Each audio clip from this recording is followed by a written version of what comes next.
Hello, everyone, and welcome to Slash Film Daily for December 1st, 2017. I can't believe it's December already. On today's show, we're going to be talking about a bunch of movie news, including a Harley Quinn movie, Disney suing Redbox, Amazon might stop making their pilots public, Wonder Woman 2 will have another great love story, and Rian Johnson talks about the differences and similarities between Star Wars Last Jedi and Empire Strikes Back, and a director has been found for the Masters of the Universe movie. And in the mailbag, we'll be taking a look at our favorite Paul Thomas Anderson movies of all time. I'm Peter Soretta, and joining me on today's podcast is Slash Film senior writer Ben Pearson. Hey, what's going on? And Slash Film writer Tran Bui. Hey, everyone. It is Friday. I think we're all ready for the weekend. Just a couple hours left of work, so let's just get to the news so we can get there. First up, Margot Robbie has revealed that she's working on another Harley Quinn movie. No, not that one. HT, what do we know? So we are going to be seeing a lot of Harley Quinn in the future, thanks to Suicide Squad 2, the announced Gotham City Sirens, and the Joker and Harley spinoff that are all in the works. But Margot Robbie says that there might be a new one that she is currently working on. And this is something that she teased in an interview with MTV. The host of the interview, Josh Horowitz, asked her how the Harley Quinn project is going along, and she said she's been working on it for 2 years now, and that it's a separate spinoff of Harley. And he asked whether she was speaking of Gotham City Sirens or the Harley and Joker spinoff, and she said it's a totally separate one. So we are going to be assuming from that very sort of vague, coy statement that it is a Harley Quinn solo film. She said a separate spinoff, so that's safe to assume that to make the jump that she is talking about a Harley solo movie, which kind of makes sense because Harley Quinn was the sort of breakout character from David Ayer's Suicide Squad film, which was itself a very messy and atonal film, but Harley Quinn was a huge standout, and she's become kind of ubiquitous with the DC Comics marketing. We see her on every Hot Topic t-shirt, so it would make sense that Warner Brothers would want to sort of tap into that success with the Harley Quinn character, and especially Margot Robbie's sort of rising star. So that is something that we might be seeing soon.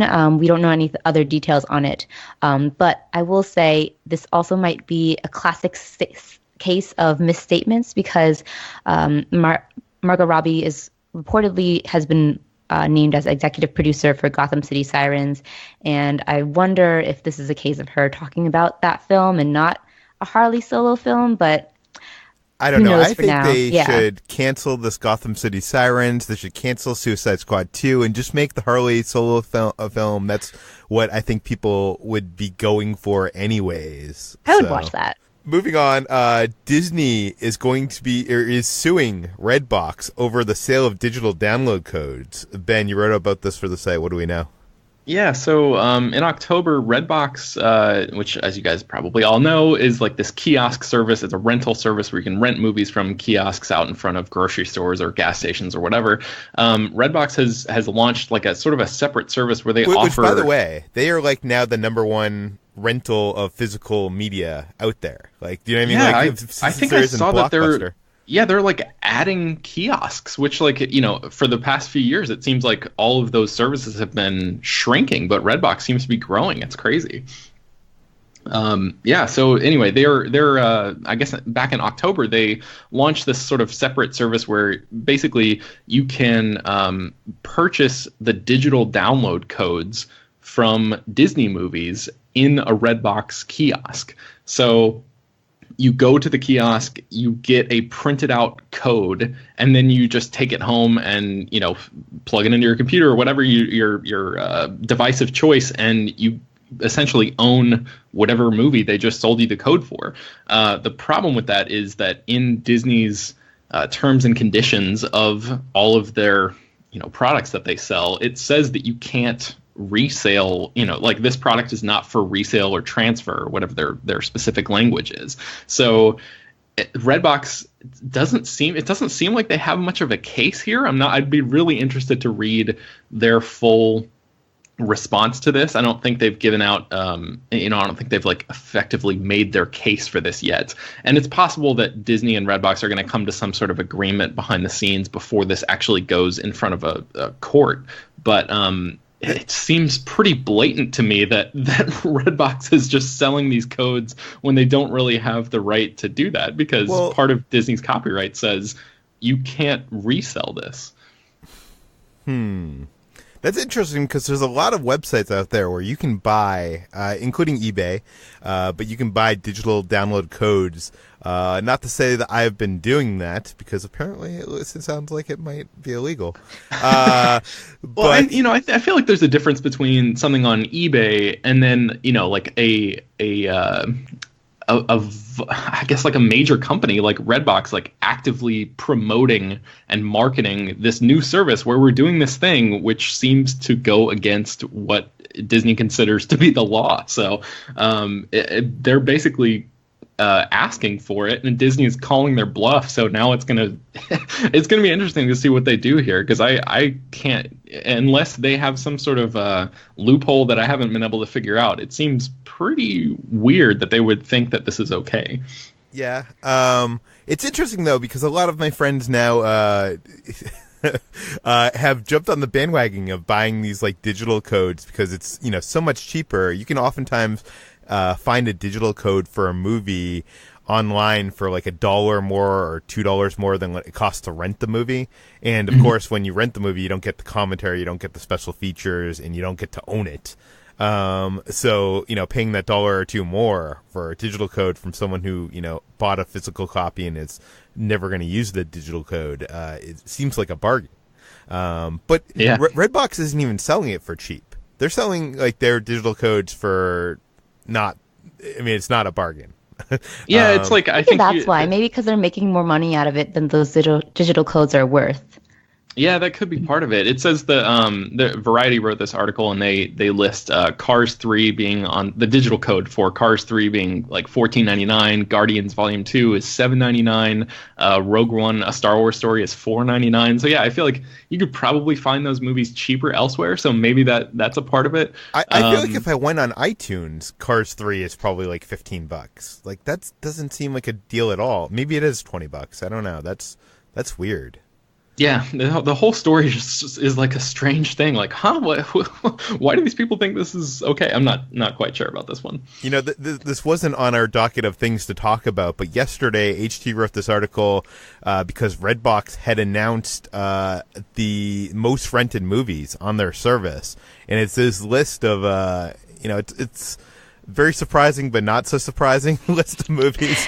HT, tell us a little bit about this list.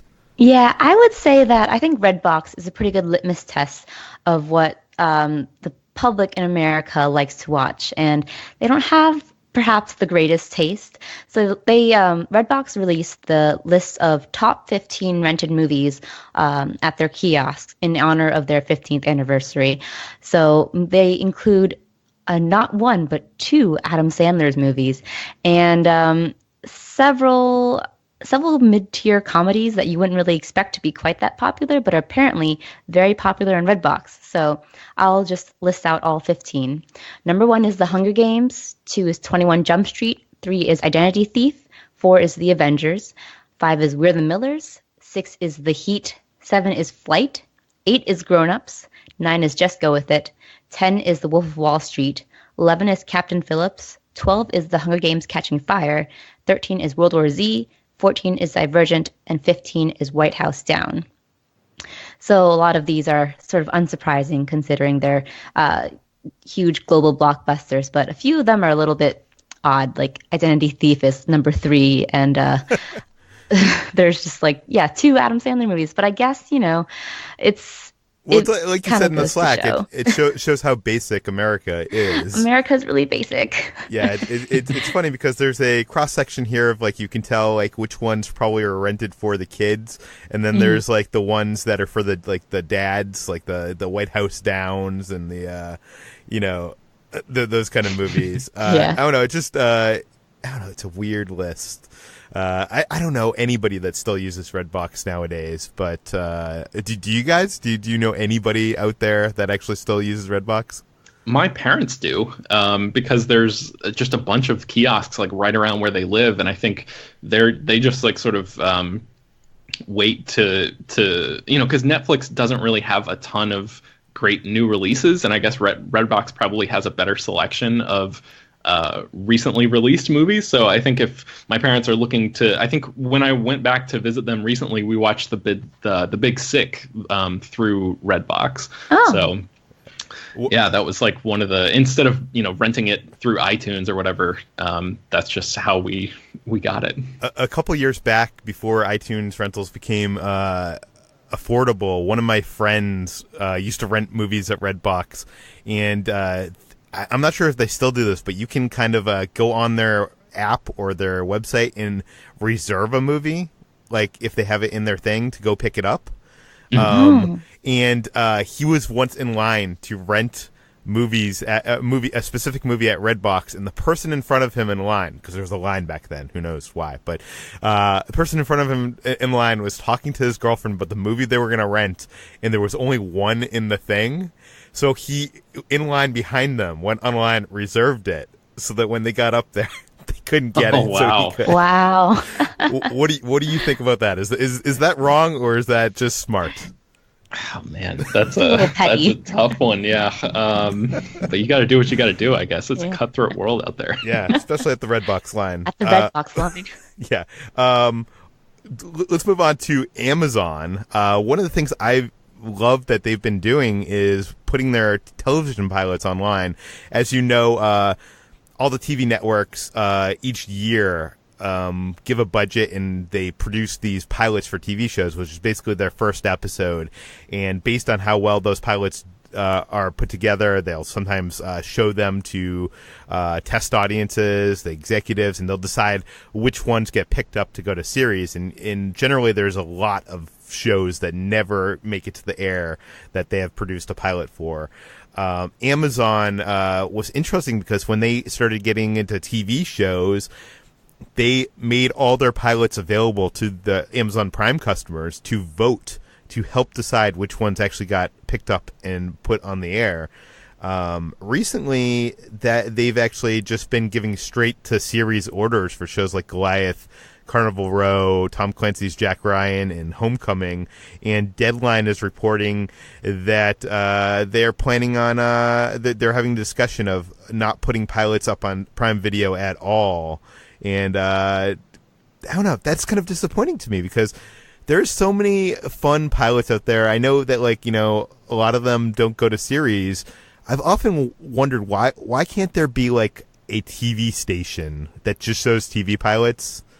Because there's some weird, wacky, if you go to like Comic-Con and you go to those booths that are selling DVDs that are maybe legally questionable, you can find, like a Clerks television pilot starring, I forget who, but like it's like, you can find all these weird television pilots, and it's I understand that the stars that are in them probably didn't give the rights to air these things generally, but I would like to see more of these, and it's disappointing that Amazon is ending this. Do either of you guys have any feelings on? Have you voted on any of these in the past? I've never even watched any of the ones available, and I think it's probably because we've talked about my TV viewing habits before, where I sort of like basically sit on the sidelines and wait for the community at large to validate something before I fully dive in. So this whole notion of checking out the pilots beforehand is sort of foreign to me anyway. But HT, I'm curious about you. I have not either. I remember seeing that they were available and being vaguely interested, but never actually clicking through to watch them and vote for them. I liked the concept. I thought it was really interesting. It was very sort of crowdsource way to decide on what shows to pick up.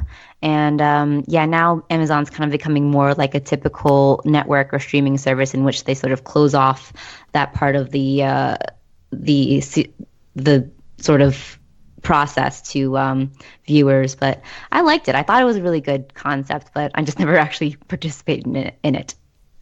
I'm betting a lot of people have been like that, and that's probably why Amazon's probably seeing like the number of people voting on these pilots compared to the number of people watching them compared to like their user base, and being like, is it really worth it? But I don't know. It just seems smart to me though to like use your user base.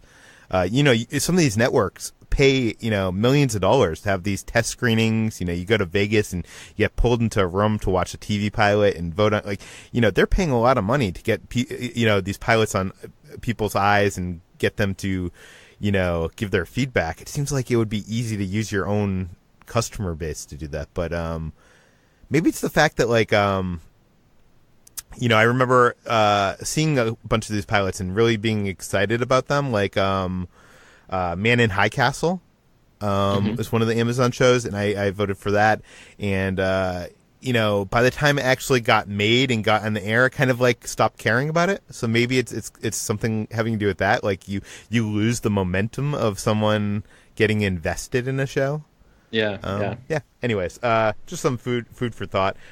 Moving on, Wonder Woman 2 is in development, as we know, and apparently is going to have a great love story, quote unquote. But at what cost, HT? What cost? That's the question, isn't it, Peter? So Patty Jenkins, who is coming back to direct Wonder Woman 2, was on Variety's Playback podcast to talk about the broad strokes of the plot, which is going to be set in the 1980s at the tail end of the Cold War in the U.S. So I'm going to read her quote out here. I'm only reading the second half. So it's like that, but because she is Wonder Woman and she's here now and she's fully developed, she's got great fun from the start and a great big superhero presence from the start. And it's funny, and it's a great love story again, and a couple new unbelievable characters who I'm so excited about, who are very different than they were in the last movie.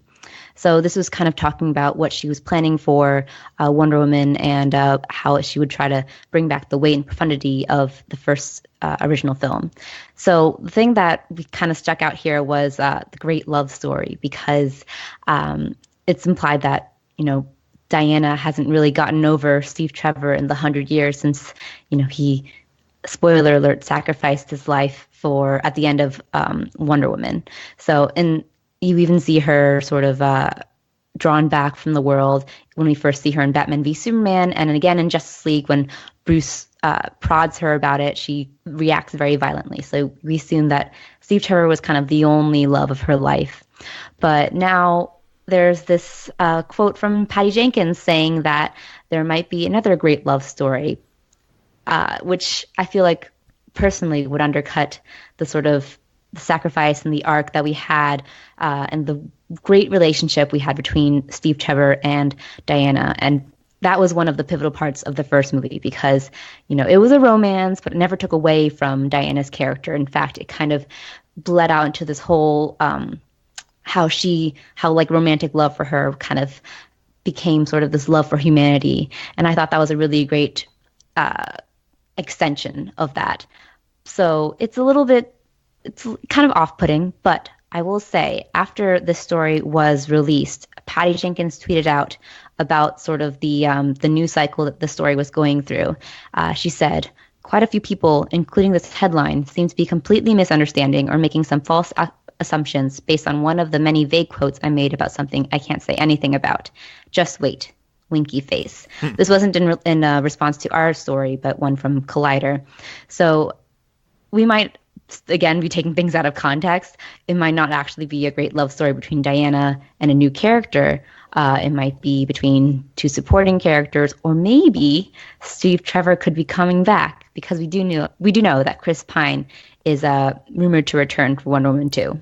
They did not show him actually. They didn't show that character's fate. They kind of showed it from a distance. I'm trying to keep this as spoiler-free as possible. And I remember after seeing the movie, I went up to Jeff Johns and I asked him about that, and I was like, so is that leaving it open for, possible, like, what we thought happened didn't happen? And he was like, no, what you thought happened. So, I don't know. Maybe I don't see how you could bring him back other than flashbacks, right? Well, it's possible that, Diana and Wonder Woman is based very heavily in Greek mythology. We could see the underworld, perhaps. We could see her trying to rescue Steve Trevor from the underworld. I don't know. That's my thoughts. I don't know. My thought on this is, I know James Cameron got a lot of flack of his comments about Wonder Woman, and I'm not saying I don't agree with him, but and I know we don't know anything about what Patty Jenkins is saying here, so it's making a lot of assumptions. But what worries me is that I kind of like that Wonder Woman is kind of as a progressive feminist like thing, and I kind of wish there wasn't a love story. I kind of feel like it doesn't need a love story, even if it's not her. Do you know what I mean? Like, yeah, and I feel like you. James Cameron was kind of lamenting the character as being. Well, I don't want to go into James Cameron's comments, but I think he was. I think what the bottom line of what he was trying to get to was it's going into too cliche of what a quote unquote strong female character has been in movies, and I feel like I don't know. I just feel like a love story isn't necessary. I think it'll definitely be a tired sort of cliche if they bring it back for Wonder Woman 2. But then again, we don't know if it will be Diana's love story or not, or if it'll be marking the return of Steve Trevor. So who knows? We'll have to wait and see. Like, whenever fans get upset over something like this, I always think back to, I remember when the Star Wars The Force Awakens script reading, they released that photo, and there was only like one female, other than Princess Leia on those couches, and there was such an uproar of like, oh, they don't have any female characters and whatever, and no one even knew at the time that Rey was going to be the main character of the film and how powerful that movie was going to be to females. So I always get weary of getting of the uproar before actually having the information, because you know what they say about when you assume. That's kind of why I always want to have like a caveat to these comments saying like, this also could mean this other thing. So yeah, we never know until it actually comes out. For sure. And a lot of people have been, very critical of Star Wars The Force Awakens, it being kind of a rehash of A New Hope. And a lot of fans seem to think that Star Wars The Last Jedi might be a rehash of The Empire Strikes Back. Rian Johnson was asked about this and the similarities and differences. Ben, you wrote this up for the site. What do we know? Yeah, a French outlet called Numerama spoke with Johnson recently and asked if he sort of intentionally stayed close to the storyline of Empire Strikes Back, or if he actively distanced himself from it. And Rian Johnson, who's the writer-director of the upcoming Last Jedi, said, "I will be curious after you've seen the movie if you find that it looks too much like The Empire Strikes Back. I don't think it does, but I'm sure the audience will have their own opinions when they see it.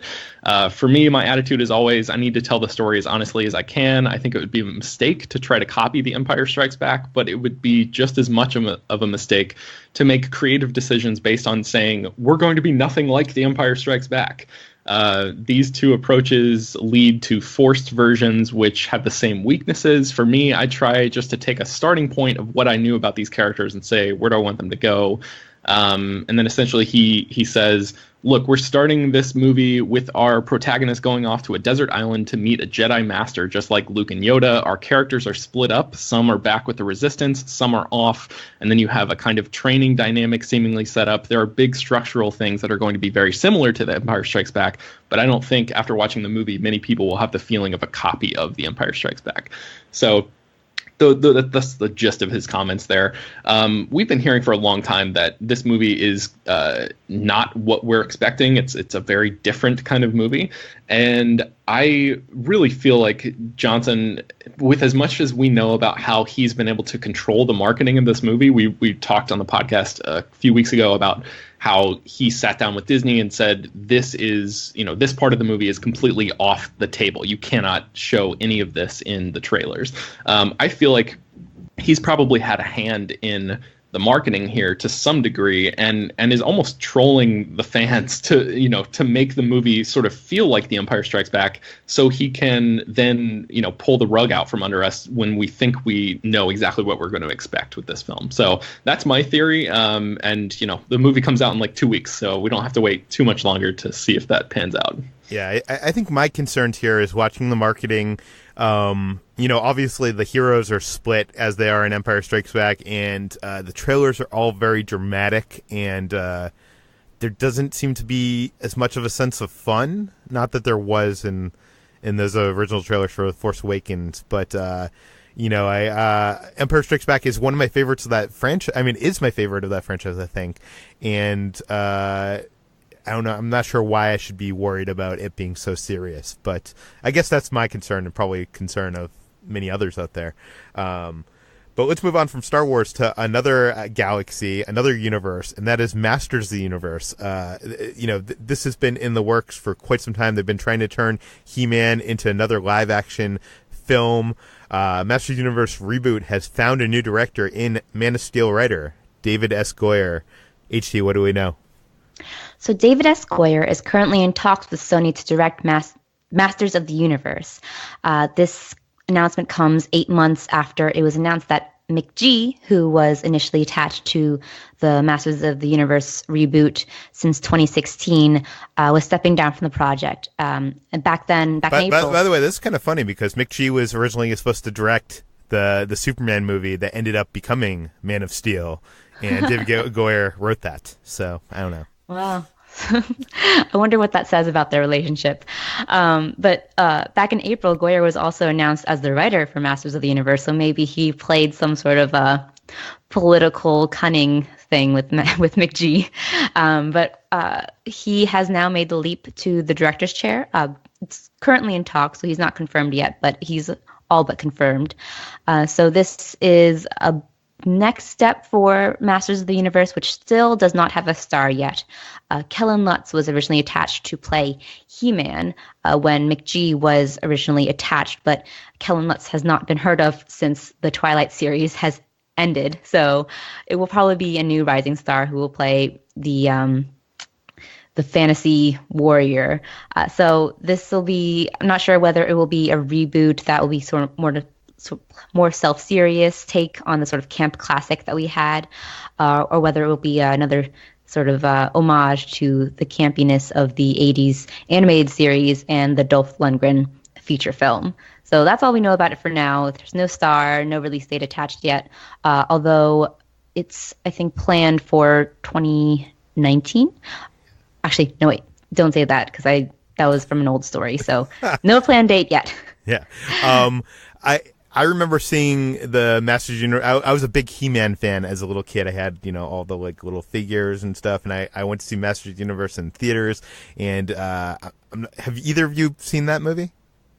I've never seen it. The only thing I know about He-Man is the meme. The meme, yeah. How about you, Ben? Yeah, I've seen the Dolph Lundgren version. It's pretty awful, and it's nothing like what the cartoons were like. Yeah, exactly. It was like they saw Star Wars. Star Wars was big in the 80s, and they were like, let's do something like Star Wars. And Skeletor is kind of like this Darth Vader-like figure. And I think the only thing I can really remember about the movie is that a lot of it takes place on Earth. Like Skeletor comes to Earth. It's really weird. It's kind of like this fish out of water story kind of thing. And yeah, it's almost like Thor a little bit. Well, a little bit. It's really low budget. It's part of the Canon Films filmography. So if you guys know anything about Golan and Globus and those guys and like all the crazy movies they made in the 1980s, it's not going to surprise you when you pop in Masters of the Universe that's what the movie ends up looking like, because it's pretty ridiculous. Yeah, and there's a documentary on the Canon Films. Have you seen that? Yeah, it's great. This is Canon or something like that. And I remember having nightmares as a kid about Skeletor from that movie, not the animated series or the toy line. But I don't know. I guess Masters of the Universe is kind of like, if they kept it to what it is, it's a fantasy tale like Lord of the Rings, but with technology and magic. I guess it's what Warcraft was trying to go for. So I'm wondering if that has the potential to be anything. David S. Goyer has been involved in some good stuff in the past. Ben, do you think this has any chances of being good? I mean, I feel like I'm not the intended audience for this movie, so I don't really know. It's hard for me to say. I didn't really grow up watching the cartoon. I just sort of like passively caught it here and there, a couple episodes when it was on TV. And I've only seen that. It should be mentioned that cartoon was basically invented because of the toy line. Like it wasn't like the toys came after the toy line. The toy line came first, and then they created a cartoon out of it. Yeah, so I don't know. It's hard to say. I mean, I guess there's probably a good idea lying in there somewhere. It's just a matter of like, this movie has been in the works for years and years and years. So it's going to be a matter of the right filmmakers having to sort of like carve a brilliant statue out of a box, like a huge block of marble, basically. That does it for the news. Let's move on to the mailbag. Paul Thomas Anderson's new movie, The Phantom Thread, is coming out in theaters this month, and is probably going to be the talk of award season. In today's mailbag, we're going to be answering the question, what is your favorite Paul Thomas Anderson movie? I will start this off with one of my favorite movies of all time. It's probably in my top 3 or 4, and that movie is Magnolia. It's a movie I didn't get to see when it was originally in theaters. I caught it when it came out on DVD. It's an epic, it's like 3 hours long. It's some of my favorite films are those ensemble movies where the storylines kind of intertwine with each other, but are kind of separate and come together at different moments. And, it's at the height of Paul Thomas Anderson being stylistic and being, I think if you look at Wes Anderson's Royal Tenenbaums as being his most kind of like stylistic but real, like this is to that. With Paul Thomas Anderson, another Anderson, and I don't know. All the performances are amazing. The soundtrack by Amy Mann, and I love John Bryan, and his work in Magnolia is great. I love there's so many, like, I know we're in a point where with digital cameras we're seeing these long takes on every TV show. I mean, Mr. Robot just aired with a whole episode that was seemingly presented in one single long take. But Magnolia, shot on film, has some amazing long tracking shots. It's just, I don't know. It's a very emotional movie. I love Tom Cruise. I think it's Tom Cruise's best performance in my mind is him playing Frank T.J. Mackey. What do you call that? A public speaking. Yeah, guru. Yeah. It's a great role. It's a great film. I understand why some people might not like this film, but it's definitely my favorite Paul Thomas Anderson. Ben, what is yours? Man, it's a tough one for me. I think The Master is probably my favorite of his.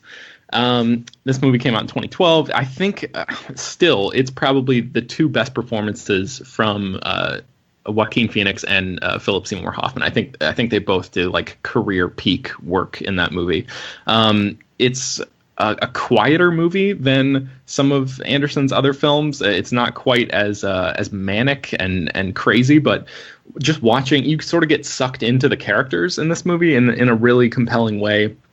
Joaquin Phoenix just like scrunches and bends and twists his way through this really immaculate performance, and Philip Seymour Hoffman is just like laser sharp, confident all the way through. It's basically like a veiled critique of Scientology and L. Ron Hubbard, but it's way more than just that. That's not really what the movie is about. It's really like gets into these themes of loyalty and trust and deception and power, especially power, and belief. And there are some religious commentaries in there as well, but I think it's much more about these characters and sort of this struggle between these two guys and like how they have to to contend with each other in this crazy world. So, man, yeah, I really I saw the movie when it first came out, and have it's one of those that just sort of like sits with you, and you keep thinking about it for years and years afterwards.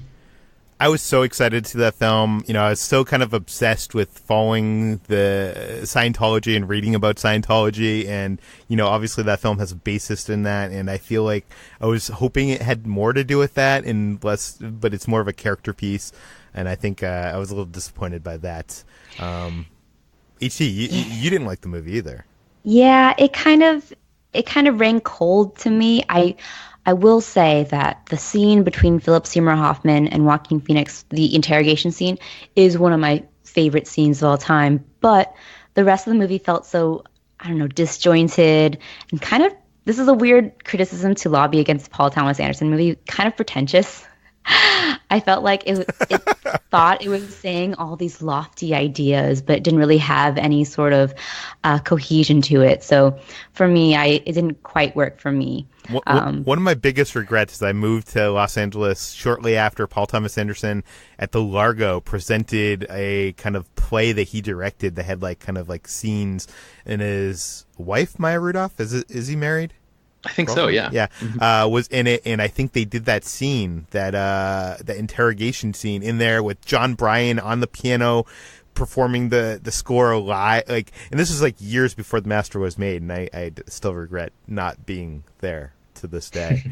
And I also missed the Lost concert, but I was able to fix that years later when they had another one. So, which you were actually at the original Lost concert. Yeah, I was. Yeah. Not at. That's where you met your wife. So it is. It was great. Okay. Aww. So, HT, what is your favorite Paul Thomas Anderson movie? So I'm going to be predictable and go with There Will Be Blood, which I believe is his greatest movie and one of the great movies of American cinema. It's just this American classic. It tells this epic story about this sort of twisted, diluted search for the American dream, and it has one of Daniel Day-Lewis's best performances, as well as Paul Dano as the twin brothers. And I remember when I watched it, I was really embroiled in the sort of Oscar race between There Will Be Blood and No Country for Old Men, and they're both extremely different as well as somewhat similar in terms of the themes that they tackle, with Americana and that perversion of Americana. But There Will Be Blood just touched me a lot more. I think that it, even though it's quite dense and it's quite long, it just tackles all these themes of the great American classics and literature and movies have always tackled, which is just one man's dream and how it may have been pure at the beginning kind of becomes corrupted and twisted because of just how he aims to get it. And it's a great film. It's a wonderfully shot film, and definitely I think P.T. Anderson's best. Yeah, I love Daniel Day-Lewis's performance in that movie. I love the score by Johnny Greenwood is fantastic. Mm-hmm. It's definitely the kind of him taking more steps into a minimalistic kind of approach to storytelling, and I've come to kind of more of a fan of the stylistic Paul Thomas Anderson of olden days, and that's why my second favorite movie from Paul Thomas Anderson is Boogie Nights, because it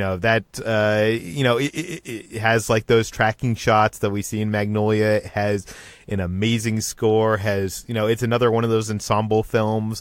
I love that it's a film about the porn business, but it's a movie about filmmaking, and it's you shouldn't care about these people, but you care because they care so much about what they're doing.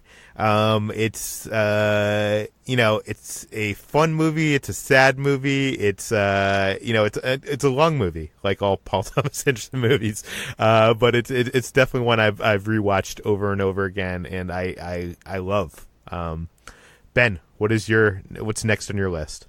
My next one is There Will Be Blood, for many of the same reasons that HT was just talking about. She wrapped it up pretty beautifully there. I think it's funny that she brought up the idea of the Oscar race, because the movie came out 10 years ago, and I also was sort of really locked into whether or not, comparing this movie to to No Country for Old Men. And at the time, I remember thinking that No Country for Old Men winning the Oscar was like the correct choice. And now, with the benefit of hindsight and years later, I think they probably made a mistake there. I think the Oscars make a mistake. No. Well, I think There Will Be Blood at the time. I was I don't know. I think it's so big and so vast a movie that I was unable to see all of the brilliance in it the first time around. I remember actually, Peter, reading Slash Film 10 years ago, way before I came on as a writer. No, don't bring this up. And there was a review that was like 33,000 words or something insane. And I remember reading this thing and just being like, wow, this is a hell of a piece of writing here. So I don't even know if that review is still archived, but I would encourage anybody who really likes There Will Be Blood to seek that out, because it is a hell of a piece of writing. But yeah, man, I There Will Be Blood. Like, Daniel Day-Lewis, you can't say enough about his performance in that movie. He is completely morally bankrupt in every way, but it's so compelling and fascinating to watch his journey. It should be mentioned that I have not seen Hard Eight or Punch Drunk Love, so those movies didn't make my list because I haven't seen them yet, not because I don't like them. So I don't know. I just find it hard to believe that I would like either of those more than There Will Be Blood. So you won't, but you need to see Hard Eight, which is a it's a movie. You can read about it. The final release of that film is not necessarily the film that he wanted to make, which was called Sydney, and you can read about that. And there's a commentary on that. That's great. But I highly recommend it. HT, what is your second favorite Paul Thomas Anderson movie? Yeah, I have to confess too that I haven't seen the majority of Paul Thomas Anderson's films. I have not seen Magnolia. I've not seen Hard Eight. I've not seen Punch Drunk Love. But I have watched Boogie Nights. I didn't really care for Inherent Vice, but Boogie Nights will be my second film. It was a film that surprised me because I went into it not really knowing what it was about, and I kind of assumed it would be a 70s set comedy, considering the title. And it was not that. It was, like you said, Peter, a really great ensemble film.